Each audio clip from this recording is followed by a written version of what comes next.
Pelaksanaan Pilpres 2024 masih sekitar 1 tahun lagi.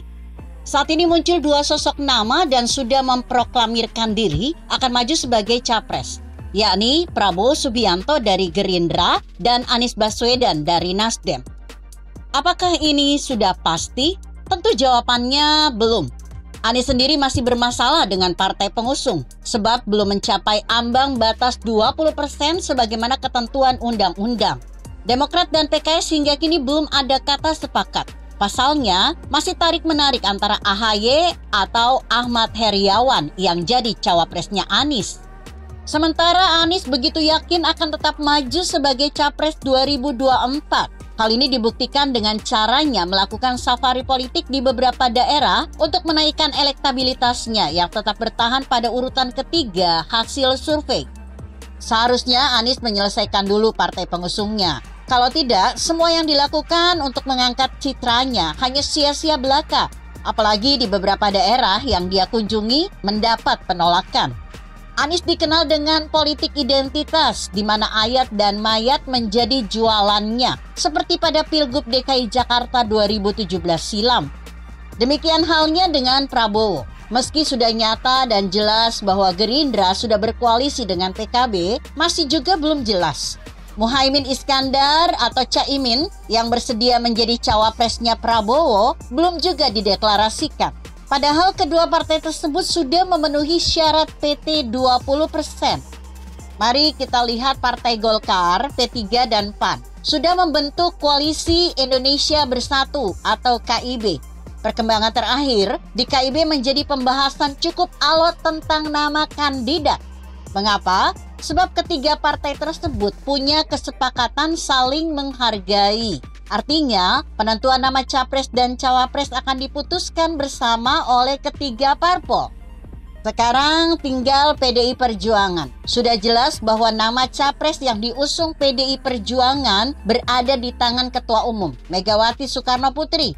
Itu hak prerogatifnya yang telah diamanatkan oleh Kongres. Tidak ada yang bisa protes atau ganggu-gugat. Namun muncul dua nama yang sedang digadang-gadang oleh PDIP, yakni Puan Maharani dan Ganjar Pranowo. Puan adalah anak kandung Megawati yang juga disebut Trah Soekarno. Sedangkan Ganjar hanya kader PDI Perjuangan. Tapi kalau dilihat dari hasil survei, Puan tertinggal jauh dari Ganjar. Seperti biasanya, Megawati akan mengumumkan bakal calon presiden dan wakil presiden dari PDI Perjuangan di saat mendekati pendaftaran di KPU. Dan hampir dapat dipastikan Megawati akan tetap pilih Ganjar Pranowo sebagai capres PDI Perjuangan. Jika tidak, PDIP akan anjlok suaranya pada pemilu 2024. Dari berbagai hasil survei, Ganjar masih di atas Prabowo Subianto maupun Anies Baswedan. Makanya Ganjar harus hati-hati.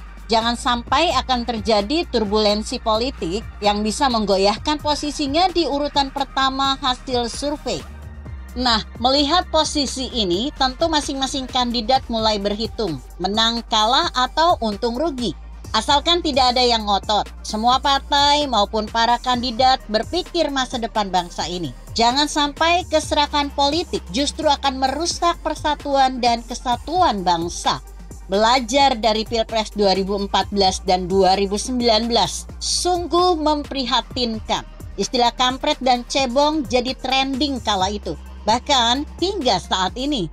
Apalagi munculnya penganut Islam garis keras yang nyata-nyata memecah belah bangsa. Kala itu mereka pendukung Prabowo Subianto dan kini mereka beralih dukung Anies Baswedan.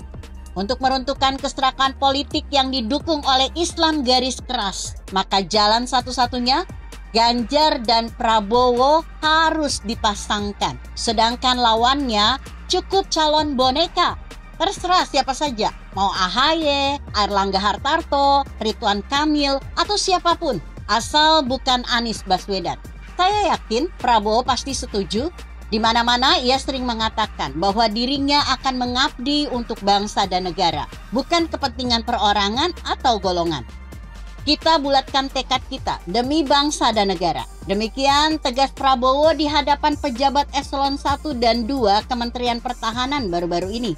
Sudah cukup selama 5 tahun. Anies pimpin Jakarta yang hancur berantakan. Tidak ada yang bisa dibanggakan dari dia. Lihat saja buktinya. Hanya orang-orang buta matanya yang tidak bisa melihatnya. Anies hanya pintar menata kata, tapi goblok menata kota Jakarta. Sudah cukup Jakarta dihancurkan Anies. Jangan lagi terulang kembali hal serupa terjadi di negeri tercinta Indonesia. Jangan. Begitu kira-kira. Bagaimana menurut Anda? Jika Anda berpendapat lain, tuliskan komentar Anda di bawah ini. Saya Emma, Karisma 90.